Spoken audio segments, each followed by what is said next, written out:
Assalamualaikum viewers, I hope you all are doing great. In this video I will be discussing coccydynia, a condition that commonly occur during pregnancy.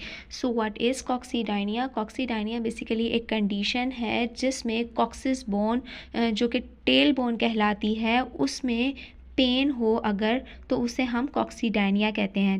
और ये pen जो है वो aggravate हो सकता है movement और सिटिंग से। अब क्या क्या कॉजेज़ हो सकते हैं? हार्मोनल चेंजेस की वजह से हम ये बात जानते हैं कि रिलैक्सिन हार्मोन जो है वो जॉइंट की लेक्सिटी को इंक्रीज़ करता है, but on the other hand जो रिलैक्सिन हार्मोन है वो जॉइंट को तो रिलीज़ करेगा, लेकिन वो एक पेन का जो है वो एक कॉज बन सकता है।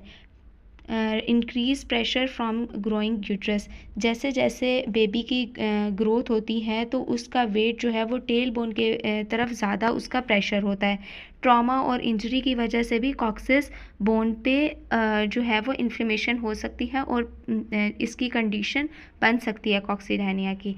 फिर हमारे पास है सिम्टम्स की अगर हम बात करें तो पेन हो सकता है सिटिंग और स्टैंडिंग में ज़्यादा देर तक रहने से, और अगर पुअर पोस्चर या फॉल्टी पोस्चर के साथ अगर सिटिंग की हुई है प्रोलॉन्ग टाइम के लिए तो वो कॉज कर सकता है हमारे पास कॉक्सीडायनिया। ठीक है, इसके अलावा अगर हमारे पास ज़्यादा एक्टिविटीज़ की हैं, ऐसी एक्टिविटीज़ जिसमें बेंडिंग और लिफ्टिंग हो रही है, तो उसमें भी कॉक्सीडायनिया का रीजन जो है वो इन्वॉल्व हो सकता है, कॉक्सीडायनिया यानी कि कॉज हो सकता है।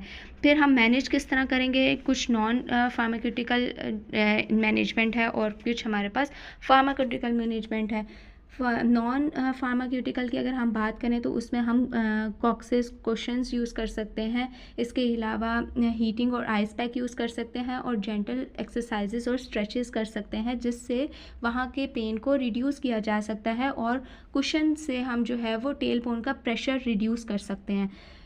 पैरासीटामोल जो कि प्रेगनेंसी में सेफ़ होती हैं वो रिकमेंड की जाती हैं। इसके अलावा फ़िज़िकल थेरेपी और पोस्चरल एडजस्टमेंट गाइड की जाती है। अब फ़िज़िकल थेरेपी में क्या प्रोटोकॉल्स होते हैं वो भी हम आगे डिस्कस करते हैं।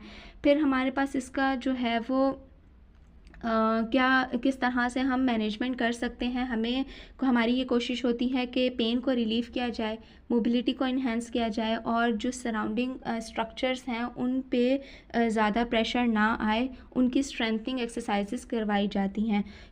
पेन मैनेजमेंट में हम जो है वो हीट पैक और आइस पैक यूज़ कर सकते हैं, जिसमें हमारे पास कोल्ड पैक हो सकता है और हीटिंग बाथ होता है, जिसमें हमारे पास रिड्यूस किया जाता है पेन को और इन्फ्लेमेशन को।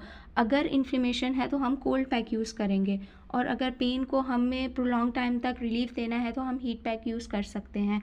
इलेक्ट्रोथेरेपी में हमारे पास टेंस होता है, ट्रांसक्यूटेनियल इलेक्ट्रिकल नर्व स्टिमुलेशन और अल्ट्रासाउंड होता है, थेरेप्यूटिक अल्ट्रासाउंड, ओके, जो कि पेन को रिलीफ़ करने के लिए यूज़ किया जाता है। पोस्चरल एजुकेशन देते हैं ताकि वो अपने पोस्चर को जितना ज़्यादा अलाइन रख सकेंगी उतनी ही टेल बोन जो है वो इन्फ्लेम्ड कम होगी।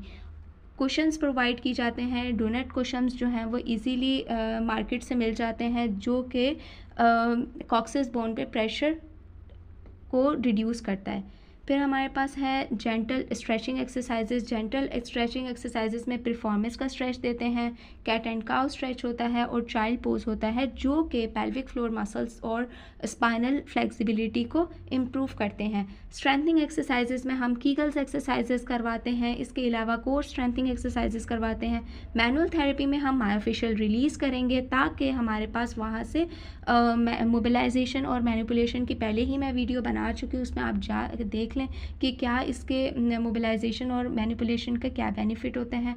फिर एर्गोनॉमिकली एडवाइस करेंगे ताकि जो है वो उनकी जो भी सिटिंग और लिफ्टिंग या बेंडिंग वो कर रही हैं तो उसमें जो है वो उसको प्रॉपर बायोमैकेनिक्स और प्रॉपर एजुकेट करेंगे किस तरह से आपने अपनी पोजीशन बनानी है और कितने टाइम तक रखनी है। इसके अलावा breathing and relaxation techniques use करते हैं, जिसमें डायफ्रामेटिक ब्रीदिंग करवाई जाती है। उससे भी हमारे पास काफ़ी हद तक जो स्ट्रेस है वो रिलीफ़ हो सकता है।